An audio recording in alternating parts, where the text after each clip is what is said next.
primeiro slide,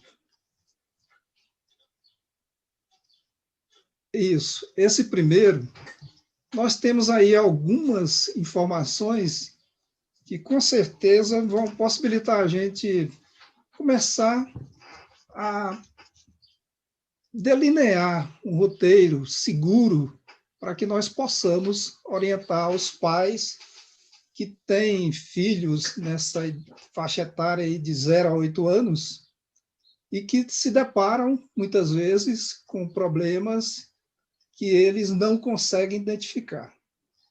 Acreditam alguns que é mediunidade.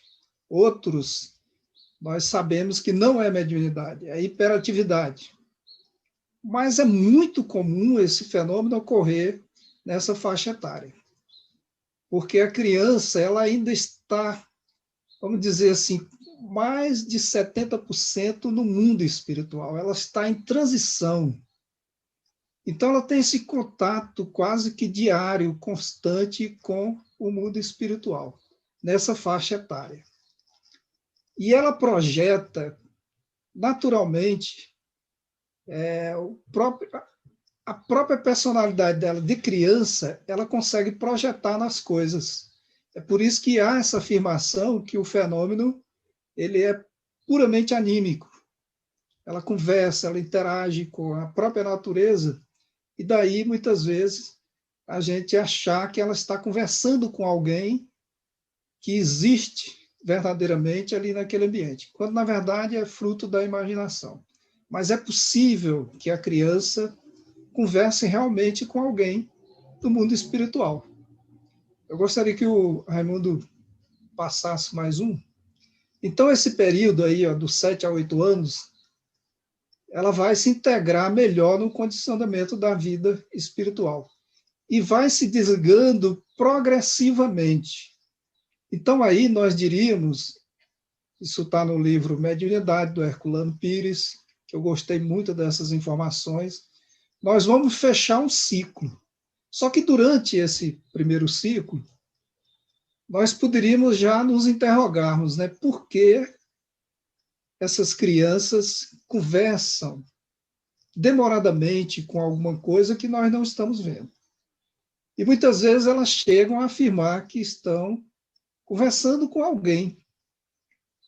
Recomenda-se, na literatura espírita, muita recomendação nesse sentido, de que se for alguém familiar, que nós passemos um álbum de família daqueles parentes, amigos, pais, avós, que já retornaram ao mundo espiritual, para ver se a criança identifica alguma daquelas pessoas que ali estão na fotografia.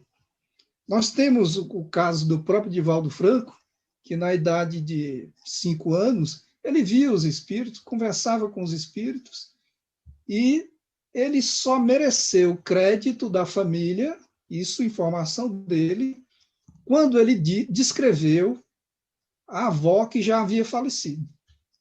Ele fez a descrição e, a partir daí, passaram a acreditar nas informações dessa criança, que era o Divaldo Franco, uma faixa de 5 anos aproximadamente.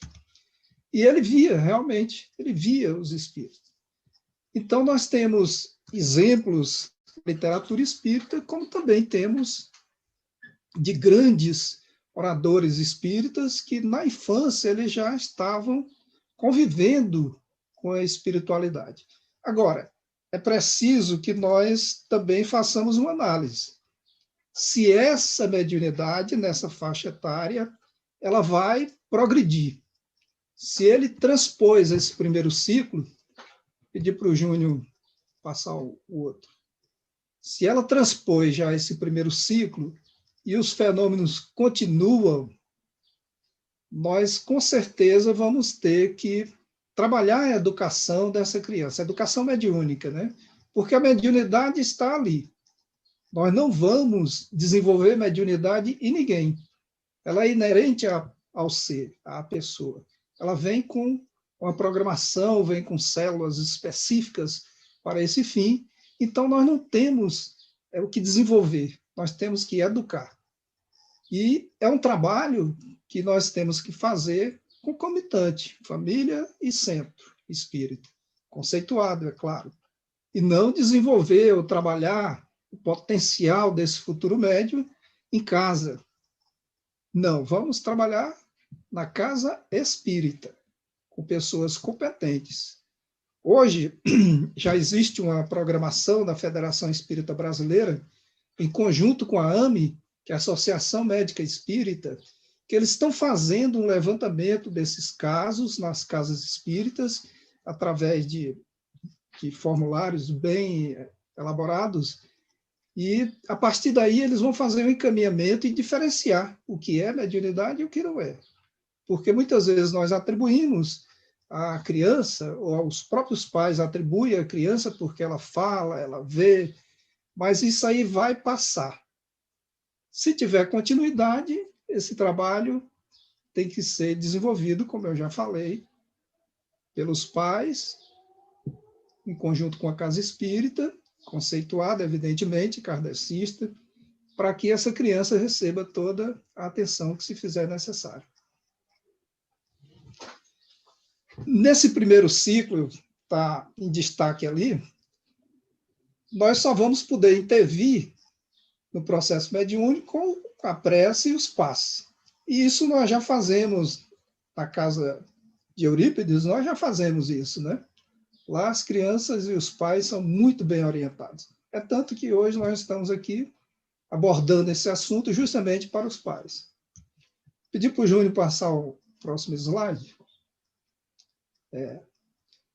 Essa fase em que nós estamos trabalhando agora, de citação da imaginação da criança, isso seria como se nós estimulássemos, né, ela a falar do que ela está vendo. Mas nós temos que ver o seguinte, que os exemplos familiares eles vão influenciar mais em suas opções do que os ensinos e as exortações morais. Isso quer dizer o quê? Que os pais, a família, ela tem que estar preparada para esse tipo de acontecimento. E nós não vamos dizer que ela tenha, os pais tenham que levar os seus filhos a psicólogo, psiquiatra. Não. Vamos trabalhar na casa espírita primeiramente. E lá nós vamos identificar se realmente existe essa mediunidade na criança. Né? Vamos prosseguir? Bom, o terceiro ciclo ele vai ocorrer exatamente na adolescência. Aí a coisa ela começa a se delinear realmente. Mas vamos ter que fazer uma pequena observação. Mediunidade, ela não é obrigatória o seu trabalho na casa espírita, ela não é obrigatória. Ele tem a mediunidade, se ele tiver essa mediunidade equilibrada, ele pode muito bem continuar a sua vida normal, trabalhando naturalmente, e nos tempos, vamos dizer assim, quando ele tiver tempo disponível, que ele se dedique à casa espírita, né, e à sua mediunidade, sem aquela obrigatoriedade, porque senão nós cairíamos na contradição de dizermos que a pessoa não tem o livre-arbítrio. Ela tem, ela vai decidir. Se for uma mediunidade, vamos dizer, que é clodio, problemática, ela deve procurar um centro espírita e educar essa mediunidade. E isso nós fazemos muito bem na casa de Eurípides, que nós temos pessoas capacitadas, eu conheço as pessoas que ali estão, que vão colaborar nessa educação mediúnica que está aflorada, né? E esses processos de desenvolvimento mediúnico, entre aspas, porque nós não desenvolvemos, nós educamos, ele tem continuidade. Se a pessoa não trabalhar essa capacidade que ele tem nesse período, nessa faixa etária, aí até os 20 anos, 18 anos, não tem nenhum problema. Podemos trabalhar mais adiante, isso se ele não tiver nenhum problema. Se tiver, busca a casa espírita, receba um passe, assista uma palestra, e se puder, se possível, fazer os estudos sistematizados da doutrina.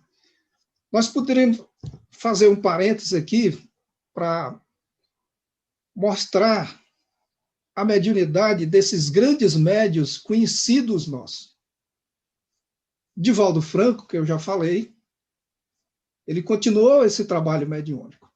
E começou muito, muito jovem, era criança ainda.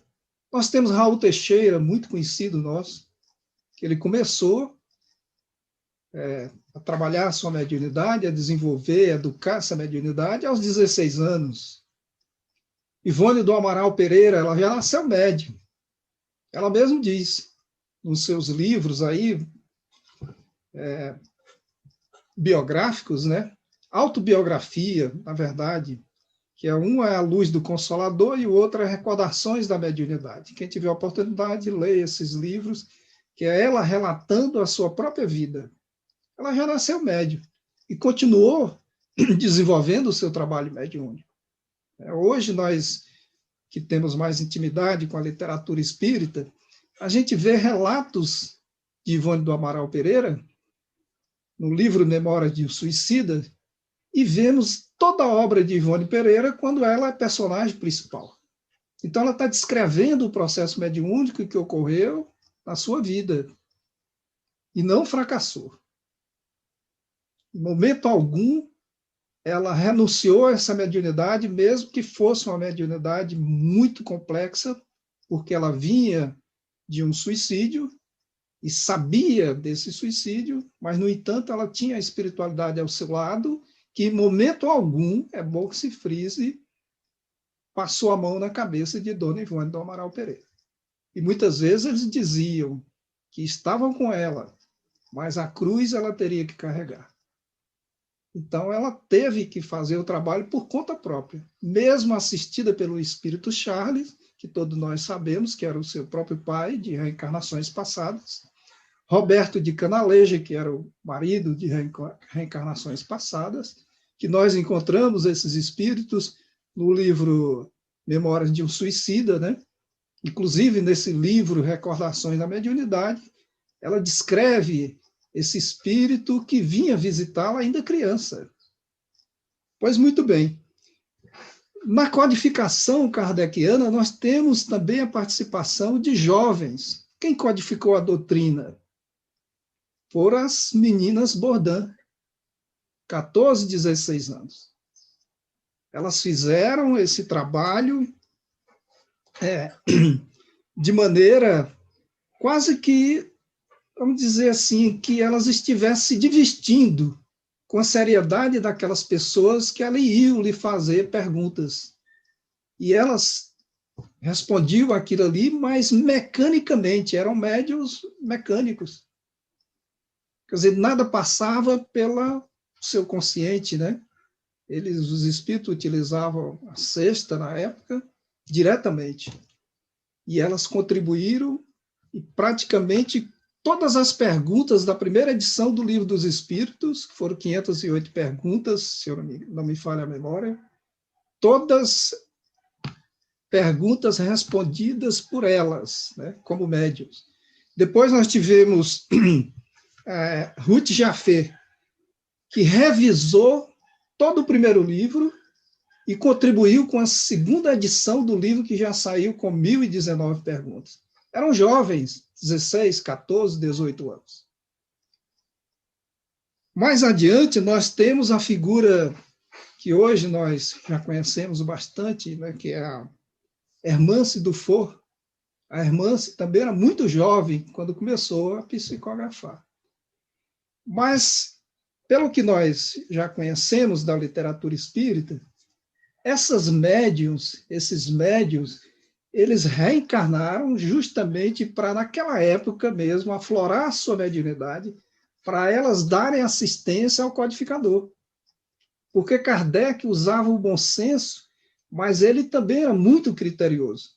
Ele fazia as perguntas, anotava as perguntas, depois submetia a outros médiuns para confirmar o que aquele primeiro havia dito. Então, há muita seriedade na mediunidade, que ainda é desconhecida de muitos de nós. Vamos continuar? Então, aí, esse quarto ciclo, é bom que depois vocês vejam aí nesse livro que eu citei lá como referência, né, onde eu fiz a pesquisa, diz Herculano Pires que é uma preparação para o retorno do espírito. E muitas vezes nós passamos a desenvolver a nossa faculdade mediúnica já numa idade mais avançada. Se nós estivermos atentos ao que nós estamos falando sobre a criança, que ela fica mais no mundo espiritual do que no mundo físico, naquele período de 0 a 8 anos, nós vamos ver que o adulto, já na fase de enfraquecimento físico, na minha faixa etária, por exemplo, que eu já tenho 60, mais de 60 um pouco, os liames físicos eles vão se afrouxando naturalmente, possibilitando o retorno do espírito ao enfraquecimento desses centros de força que nós chamamos chakras, e nós vamos aos poucos retornando ao nosso mundo normal, à nossa casa. A nossa casa não é aqui, é lá, né? Um plano de vibrações diferente, que muitos dizem que é a morte, mas a morte não existe, nem fisicamente ela existe, porque os elementos químicos que constituem o nosso corpo físico, eles são dispersos na natureza e a natureza vai reaproveitá-los, então nós temos que dizer mesmo que não existe a morte. Mas isso não quer dizer que nós vamos morrer em seguida, isso quer dizer que nós estamos em contato com o mundo espiritual de uma maneira diferente. Pelos liames que vão se afrouxando, esses laços que nos prendem à matéria, eles vão se afrouxando, consequentemente, nós vamos desenvolvendo essa faculdade. Vamos prosseguir? Agora nós entramos na parte mediúnica, né, da fase adulta, onde nós já trabalhamos. Eu coloquei essa imagem aí, simbolizando as palavras de Chico Xavier. O Chico sempre disse que o telefone toca de lá para cá. Mas alguns médios desavisados acham que não, que o telefone toca daqui para lá. Então nós queremos fazer contato a todo momento e muitas vezes até mistificamos, né, essas informações. Mas toca de lá para cá. Agora cabe ao médium aceitar ou não. Eu vou ligar para a Luciene atende ou não. Mesmo hoje, com essa modernidade, onde tem o nome de quem está ligando e tudo mais, ela vai atender se ela quiser. O médium tem que ser assim também. Nós vamos caminhando em direção ao shopping, por exemplo, ou dirigindo, até mesmo no transporte coletivo. O espírito quer se comunicar, nós vamos dar comunicação ali dentro? Evidentemente que não. Mas alguns médios fazem isso, por falta de educação mediúnica. Não é o desenvolvimento. Ele está com a mediunidade desequilibrada, né? Assediado por espíritos que não têm nenhum compromisso com a verdade, que muitas vezes querem desmoralizar o médium, também, consequentemente, a própria doutrina que ele diz abraçar. Mas a grande maioria dos médios, eles não costumam estudar. E o Kardec diz que nós temos que estudar. Nós temos que aprender.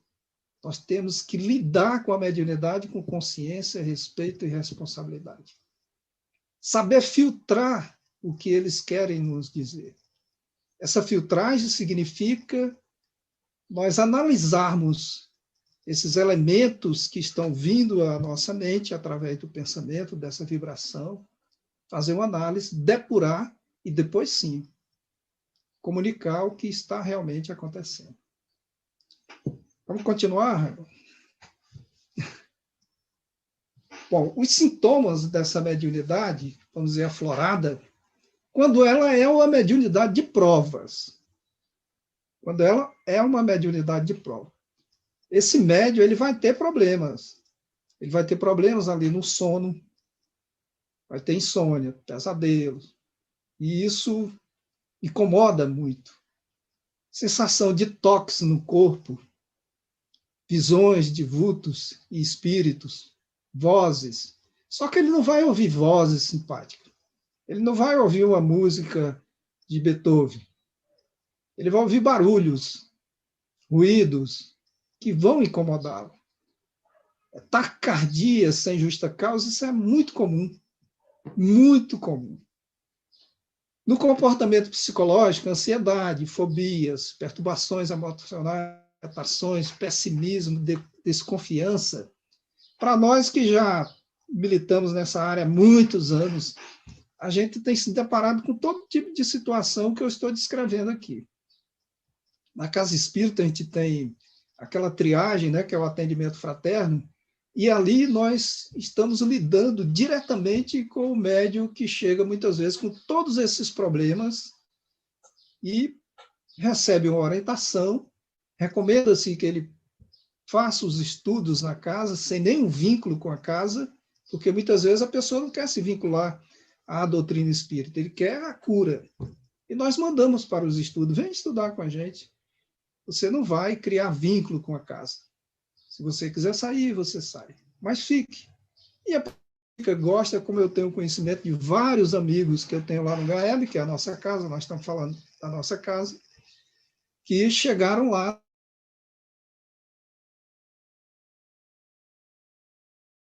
vamos dizer assim, físico. Eles tinham problemas psíquicos, emocionais, dessa mediunidade que ele desenvolveu através da educação mediúnica, com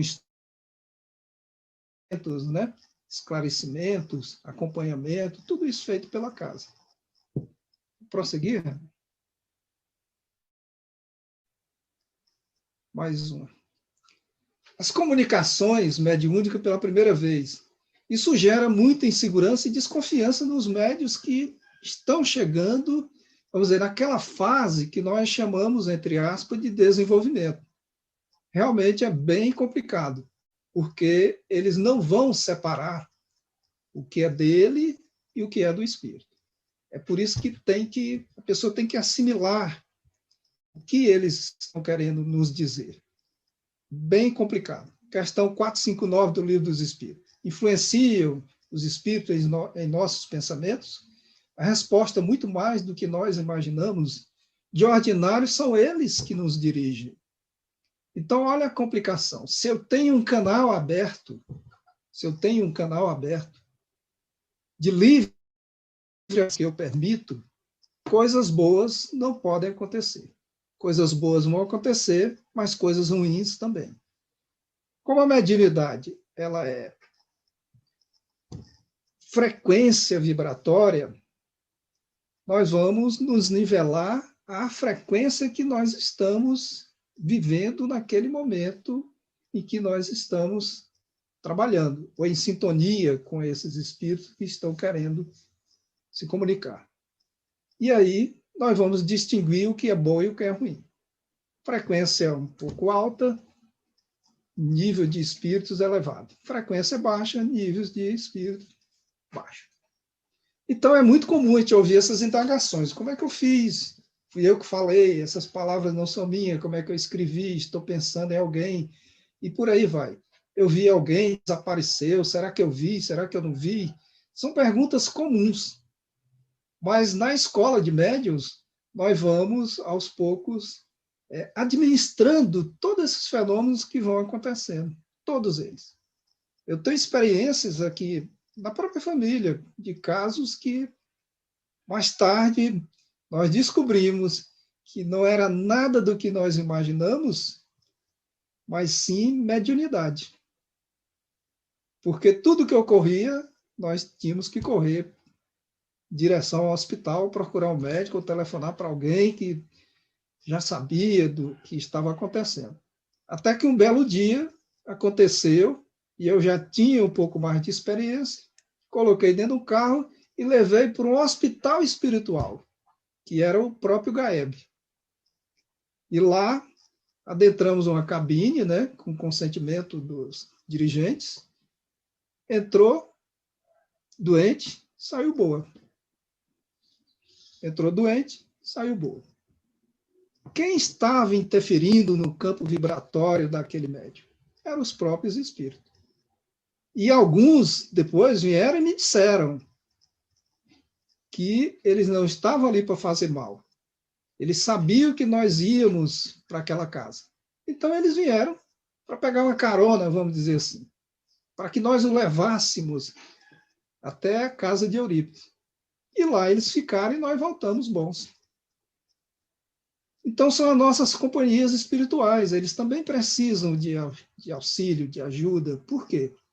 Eles estão numa frequência vibratória muito densa, grosseira, como se aqui estivesse, necessitando de comer, beber, dormir. E essa é a vida do médium. Esses apontamentos que nós estamos falando, gente, eles carecem de mais estudos, de se aprofundar, de analisar melhor o que eu estou dizendo. Né? São informações que nós estamos passando, eu acredito até que superficiais. Nós poderíamos trabalhar só um tópico desse durante 1 hora ou mais. Mas vamos prosseguir, né, Armando? Mediunidade, na eclosão. Como a faculdade é natural, não depende de lugar, de idade, de sexo, condições social, moral, filiação religiosa. Nós não devemos forçar essa eclosão. Se nós somos portadores de mediunidade, no momento próprio, ela se desenvolverá naturalmente, desde que nós procuremos uma casa espírita e, com seriedade, passarmos a trabalhar para equilibrarmos, né, essas energias, que são minhas, que são suas. Não é de mais ninguém, é responsabilidade. Ela não nos foi dada para que nós nos divertíssemos com ela. Fizesse dessa mediunidade comércio, mas sim colocar a mediunidade a serviço do próximo. Né? Nós temos conhecimento de casos, e eu vou contar só um do Chico Xavier, porque o Chico ele sempre dizia para o pai, que era vendedor de bilhete de loterias, e o pai dizia: Chico, por que você não cobra pelo menos uma galinha desse tanto de gente que vem aqui? Uma galinha. Porque, pelo que eu vejo, esses espíritos que se comunicam através de você não sabem nem escrever. Tem um que escreve Emanuel com 2 M's. E o Chico ria, né? Da ignorância do pai, né? Sobre esse assunto. Ele ria e dizia: não, pai, eu sou só um instrumento deles. E assim o Chico escreveu 440 livros ou mais, né? Sem receber direitos autorais de nenhum deles. Ele doou tudo, porque não era dele. Então, a mediunidade não é minha. Se eu sou um bom doutrinador, eu tenho que usar essa habilidade para esclarecer, para orientar, para traçar um novo rumo para esses espíritos que procuram a nossa casa. E isso é característica de mediunidade já, vamos dizer, educada. Nós temos que ter muita paciência nesses momentos, né? Assim como nós estamos pregando a paciência para com eles desencarnados, nós temos que tê-la também com os encarnados. Se nós temos, segundo Paulo, o apóstolo, uma nuvem de testemunhas, significa que os espíritos estão nos observando. Nós somos vitrine. E à medida em que nós estamos buscando o nosso aprimoramento espiritual, mais essa nuvem se aproxima de nós. Porque nós já passamos de vitrine para o espelho, nós passamos a refletir a nossa imagem e semelhança de Deus, nosso Pai. Né? De Deus, nosso Pai. Façamos o homem a nossa imagem e semelhança. Então, nós já temos valores que, modéstia à parte, outros seguidores de algumas religiões, que nós não vamos citar nenhuma aqui, ainda não têm. Porque eles trabalham a parte material. Nós trabalhamos a parte espiritual. Raul Teixeira disse que nós não somos daqui. E Jesus também disse que não.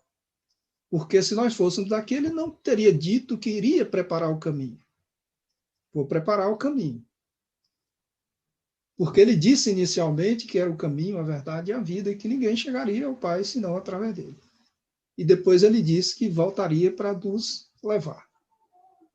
A pergunta é aquela: por que demorou 1.800 anos para ele mandar o Consolador prometido? Nós não estávamos preparados ainda. E os grandes missionários de Jesus estavam ali com ele. E depois, um deles vem codifica a doutrina, porque ela estava dispersa, porque no Evangelho ainda diz que não tem nada que Jesus já não tenha dito. Ele veio só clarear, relembrar o que ele disse, através do Espiritismo. E tem um alerta para todos nós. A quem muito foi dado, muito será pedido. Nós estamos recebendo muito. Então, nós temos que contribuir com pouco. Nós temos que contribuir com pouco que nós sabemos, de maneira consciente e responsável, né? Vamos prosseguir, Júnior? Aqui é muito importante, no caso de suspeita de mediunidade, o candidato a médium recorra a meios seguros em locais que lhe inspire segurança e certeza da real prática mediúnica espírita, pois uma faculdade em vias de desenvolvimento requer boa orientação. Quando mal orientada, torna-se um canal de perturbação. Nós, quando eu falo nós, todos nós que estamos aqui nessa live, temos mais do que conhecimento de pessoas que se perturbam mediunicamente. Mas por quê? Porque eles querem fazer uma carreira solo. Eles querem ser médios a qualquer custo, né? Eles querem destaque. E a doutrina espírita diz que nós temos a que nos apagarmos. Então não tem que procurar destaque, né? Isso vai surgir naturalmente, com a maior naturalidade. Vai chegar um momento em que você vai, sem querer, projetar-se nesse mundo desconhecido, se não para nós, os homens encarnados, para a espiritualidade. E muitas vezes nós os encontramos durante o período de sono, recebendo orientações, esclarecimentos, onde eles traçam as diretrizes que nós devemos seguir, e nós vamos fazer a coisa com segurança. Eu tenho acompanhado, sim, muitas casas espíritas, porque eu sou curioso. E até no Goiás, no interior do Goiás, às vezes eu dou uma viajada para ver algumas casas que as pessoas fazem referência. Um belo dia eu cheguei aqui no interior do Goiás, completamente desconhecido, e como o médico estava atendendo, eu fui lá, e ele perguntou, que era eu e a minha esposa, ele perguntou: qual de vocês gostaria de fazer a palestra? Eu não sabia nem o que dizer. Como é que essa pessoa descobriu que eu tinha essa facilidade para fazer palestra? Sobre Eurípides Barçanufo ainda. Eu conheço muito da biografia de Eurípides, eu conheço muito. Já visitei várias vezes Sacramento. Pois o médium pediu, não era o médium, era o espírito que estava incorporado nele, que eu fizesse a palestra, e eu fui e fiz. Me senti tão feliz de fazer essa palestra ali. Então, a espiritualidade, gente, ela também nos acompanha durante as nossas viagens, seja ela de lazer, né, nas nossas férias.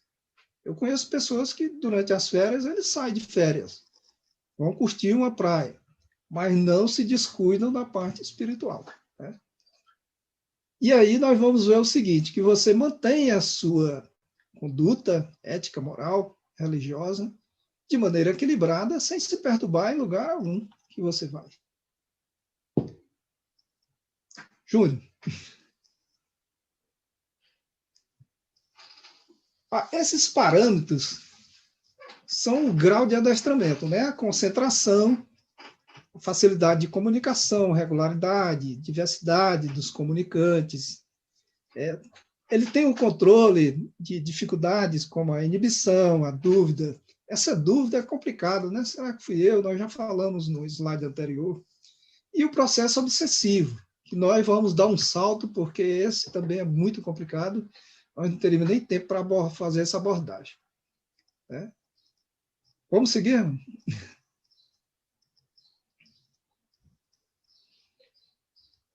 Mas o que é esse desenvolvimento, né? À luz do Espiritismo, compreendemos que a faculdade mediúnica existe na criatura, eclodindo quando oportuno. Quem se desenvolve é o médium. Quem se desenvolve é o médium.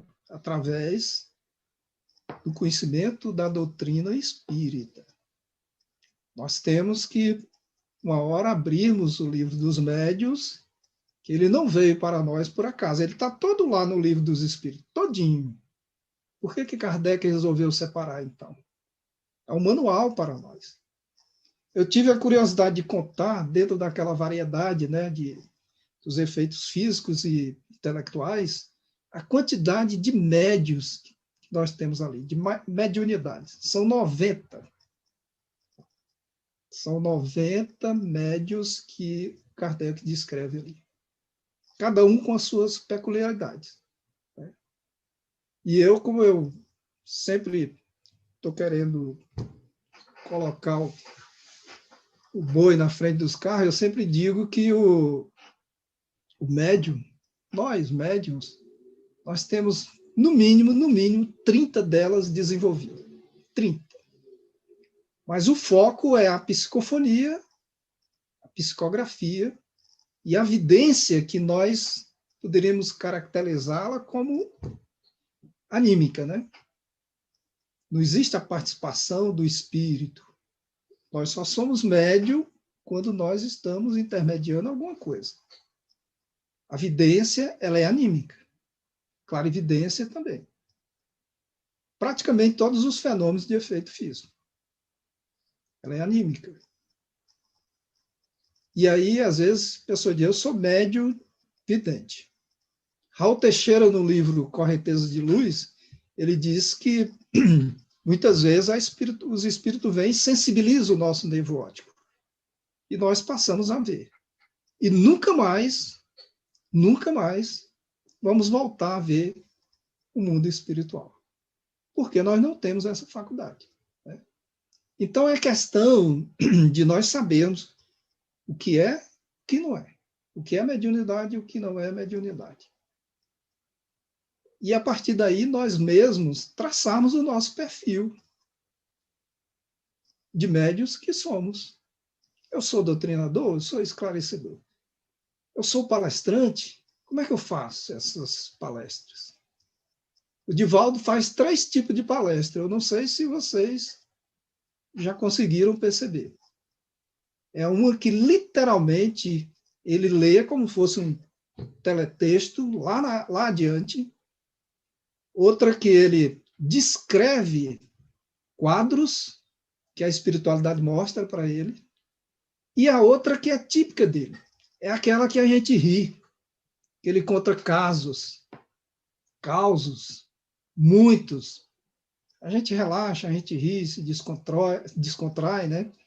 E o Divaldo tem essa característica.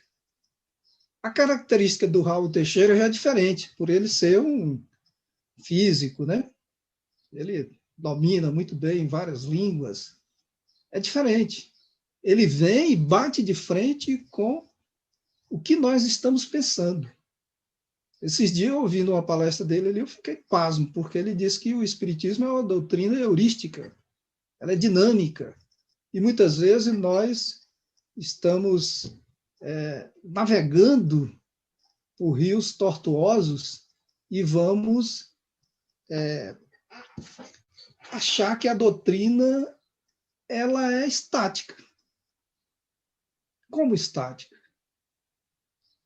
A gente lê um livro e, a partir dali, o teu conhecimento doutrinário é sobre aquele livro. Eu escuto uma palestra do Paulo, meu amigo que está ali à frente, e eu sempre vou citar o nome do Paulo. É porque na palestra de fulano de tal, ele disse isso. Como ele disse isso? Por que ele disse isso? Baseado em que ele disse isso? O Kardec diz que nós temos que passar tudo pelo crivo da razão. E Erasto, no Livro dos Médiuns, no capítulo 20, no penúltimo parágrafo, depois vocês consultam, ele diz que em espiritismo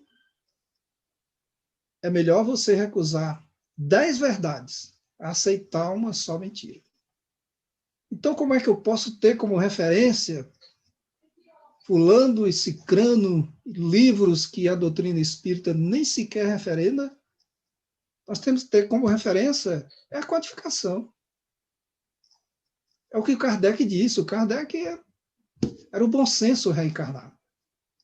Ele disse, quando tiver dúvida, vá lá, consulte, pesquise, indague.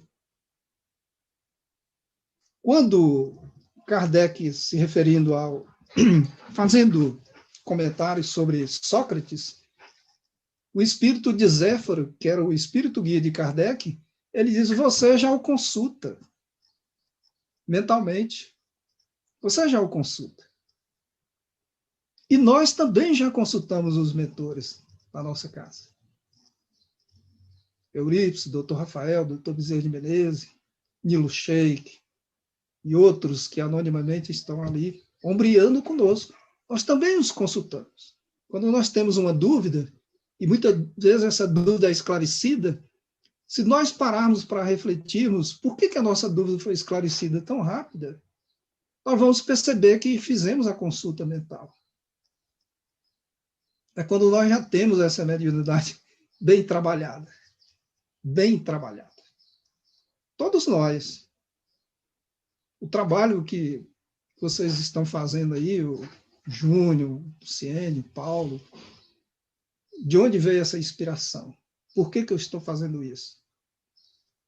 Nós temos que começar a fazer essas análises, né, da nossa conduta diante da doutrina. Nós estamos divulgando a doutrina por outros meios. A abrangência é muito maior.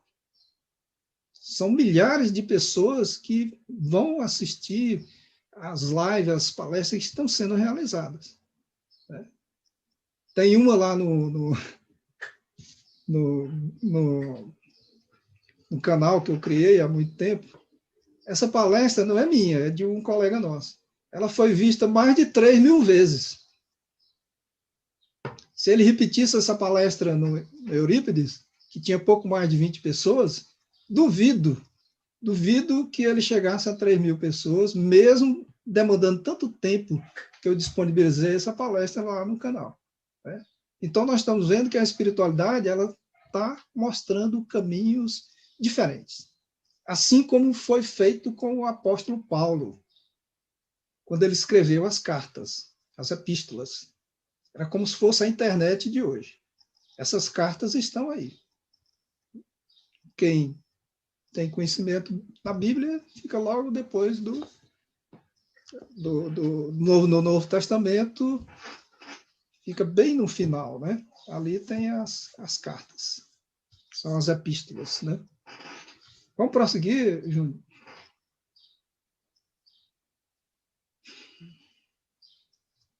Essa é outra questão delicada, né?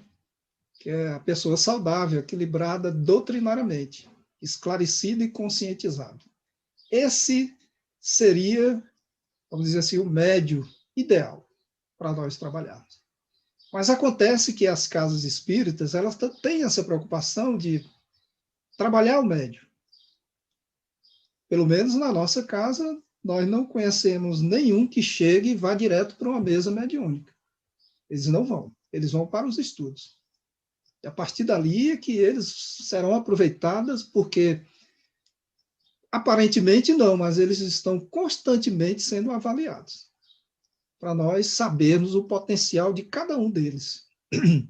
E aonde eles vão, vamos dizer, contribuir melhor, ou mais, né? E muitas vezes eles prontos, está lá em nosso lar, né? Quando diz quando o trabalhador está pronto, o serviço aparece e a pessoa ainda recusa. São muitos casos. Nós temos que considerar 3 pontos fundamentais no preparo do médium. Vamos passar o slide, Júnior? Primeiro, é a doutrinária. É o conhecimento da doutrina. Aquelas apostilas que são elaboradas pelo Eurípides Barbosa e com Rafael Voigt, elas são preparadas de maneira que a gente assimile pelo menos o mínimo necessário para que nós possamos trabalhar com segurança, né? Então, é o conhecimento doutrinário. E pede-se muito que as pessoas leiam, né, alguns romances, para que ele comece a desabrochar essa mediunidade, que ele amplie os seus conhecimentos. Então, a série André Luiz ela é muito boa.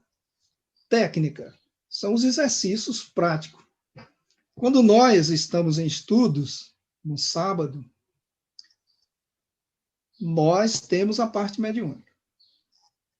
Aquilo ali são os exercícios práticos. Mediunicamente, ele ainda não está em atividade. Nós estamos em estudos. E em determinada ocasião, numa reunião com o Dr. Rafael, que é o mentor espiritual da casa, eu tive a audácia de perguntar se eu poderia interromper as comunicações para fazer esclarecimentos ao médium iniciante. E ele disse que sim, porque nós estamos em estudos. Agora, faça isso para você ver o que vai acontecer. A encrenca na certa. Porque você interrompeu uma comunicação para prestar esclarecimentos. E aí fica difícil, né? Quando o médium não simpatiza com o seu monitor. Então, a educação mediúnica, ela também envolve essa interação do estudante da doutrina com o seu monitor. E aí fica difícil. Olha, se eu trabalho no departamento subordinado ao Paulo, que é o diretor, ele não pode me chamar a atenção? Ele não pode me prestar esclarecimentos? Claro que pode. Se nós estamos em estudos, o médium não precisa, tem que ser depois. Tem que ser ali. Nós estamos em estudos. Eu posso ter a parte mediúnica ou não? Não é isso, Luciano? Muitas vezes nós fizemos isso. Hoje não tem parte mediúnica, porque nós teríamos que fazer maiores esclarecimentos sobre o assunto que foi abordado, às vezes até de semanas anteriores. Isso com consulta aos mentores da casa. Eu nunca tive problema, viu, gente? Nunca tive. Eu estou contando fatos, né? São apontamentos mediúnicos. Nunca tive. Embora fosse muito criterioso, até em alguns momentos grosseiro com as pessoas, que é mais assim o meu perfil, uma característica minha. Mas eu nunca fiz para ofender a pessoa. Eu fiz para mostrar a importância do estudo e do conhecimento para que mais tarde ele não tenha nenhuma dificuldade. A gente poderia citar aqui N médios que estão em atividade no GAEB que depois vieram com a mão no ombro, já batendo a mão no ombro, agradecendo porque muitos problemas que eles tinham, hoje não tem mais. Porque nós orientávamos, nós não, eu estou me referindo à equipe de trabalhadores do GAEB, não estou falando de Raimundo, eu estou falando de uma equipe de trabalhadores que estão lidando com os médios que chegam à casa espírita, né? Vamos seguir, Raimundo? Tem mais uma. A moral. Às vezes a gente pensa que, por não termos assim um comportamento adequado, né, a gente tem receio de fazer os estudos doutrinários, mas não é isso que a espiritualidade diz. Elas estão buscando na gente um esforço. E no Evangelho, eu não me lembro qual é a passagem, não sei se é no capítulo 6º, que eles dizem que eles querem que nós vivamos como vivem os homens da sua época. Se nós tivermos que renunciar a alguma coisa, nós temos que renunciar. Mas temos que saber por que estamos renunciando. Nada me impede de, terminada essa live, eu vá para um clube. Posso ir, levo minha família, por que não? Então, os Espíritos dizem que eles querem que nós vivamos como vivem os homens. Socialmente, mas com responsabilidade, né? Com responsabilidade. Essa é a questão. E recomendo que nós façamos esforços constantes pela reforma íntima, a fim de que nós nos libertemos aquela nuvem de testemunha que nós nos referimos, que são os espíritos perturbadores, que não tem nenhum compromisso com a espiritualidade maior, né? Eles têm compromisso com os desacertos dele. E nós estamos vendo, no momento atual, o mundo passando por essa transformação. Já temos informações há bastante tempo de que eles estão saneando o umbral. Umbral é essa psicosfera ambiente que envolve a Terra, fruto das nossas energias metais. Saneado o umbral, se não tem ninguém que me perturbe, eu também não perturbo ninguém. E aí nós vamos ver a Terra transformada. Se nós adquirimos uma casa, ela tem um quintal todo sujo, e algumas pessoas viram aquilo ali, tiveram uma impressão ruim, tempos depois ele volta e nós fizemos o saneamento daquilo tudo, plantamos flores, eles percebem a transformação. E ali, aqueles insetos que certamente viveriam ali não vão ter mais espaço para permanecer. Então, saneado o umbral, Terra, que está passando pelo processo de transformação, mundo de regeneração. Aí é outra fase da espiritualidade. Quem vai fazer isso? Somos nós. Como? Justamente por esse esforço constante pela nossa reforma íntima. As coisas que me aborreciam e contrariavam, hoje não me aborrecem. A conduta de alguém que eu condenava, hoje eu não condeno, porque eu sei que cada um é responsável pelos seus próprios atos. Ele tem a liberdade para fazer. Mas no Evangelho de Jesus diz que quem planta vento, colhe tempestade.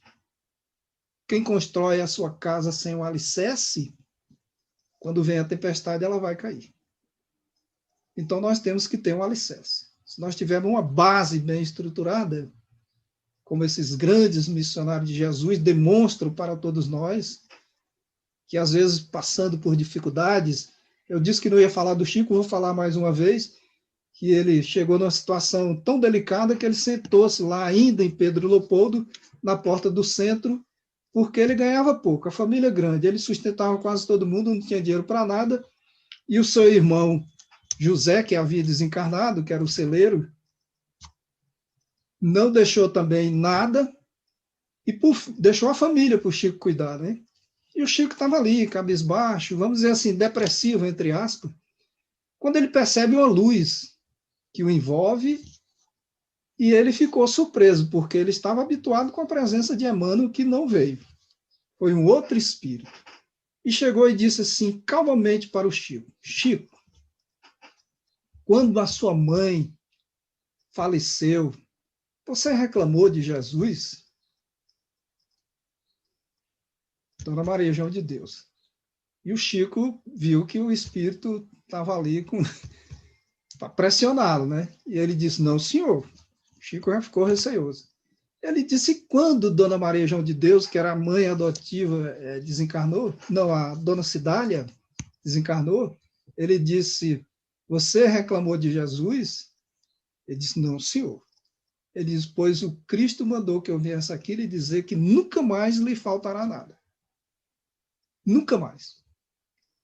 Como eu tinha dito inicialmente, que há um grupo de espíritos que reencarnam junto a esses missionários para dar continuidade ao trabalho de Jesus, o que aconteceu com Chico?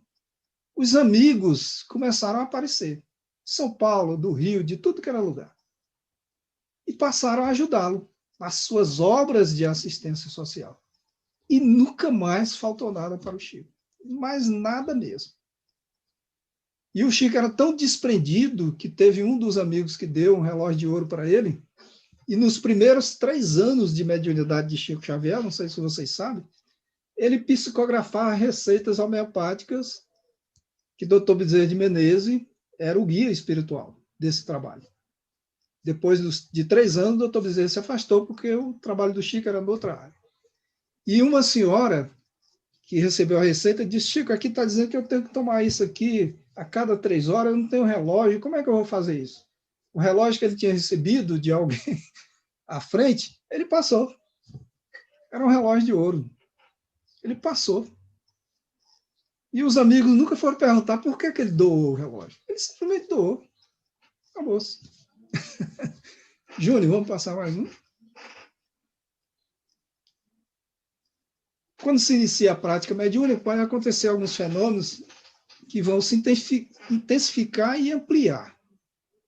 Não pense o médium que o seu estado piorou. Isso é aquela mediunidade de prova que eu me referi, que ele vive sempre um pouco perturbado e depois ele vai, depois que a espiritualidade vai atuar nos seus centros de força, equilibrando esses centros de força, esse procedimento ele acaba. Ele acaba. Quem tem experiência na área mediúnica vai perceber muito bem isso. A pessoa chega ali desequilibrada, eu já vi gente até se jogar no chão, e depois ele vai, aos poucos, né? Ele vai disciplinando, educando essa mediunidade de maneira que ele não tem mais esse comportamento. Agora é necessário paciência, não é a primeira vez, nem a segunda que vai acontecer com qualquer um de nós de presenciarmos um fato desse. Não vamos chamar a atenção de ninguém, vamos ter paciência, tolerância, né? E saber conduzir essas criaturas.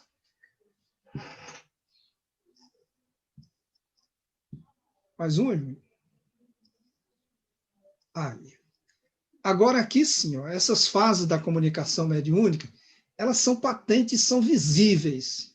Embora aconteça, vamos dizer, dentro de um ambiente assim psíquico, dentro da psicosfera ambiente dessas cabines de desenvolvimento de trabalhos que já são realizadas, essas comunicações, vamos dizer assim, mais habituais, a gente vê, e o próprio médium descreve para nós, a atração, que é uma das fases da comunicação, né?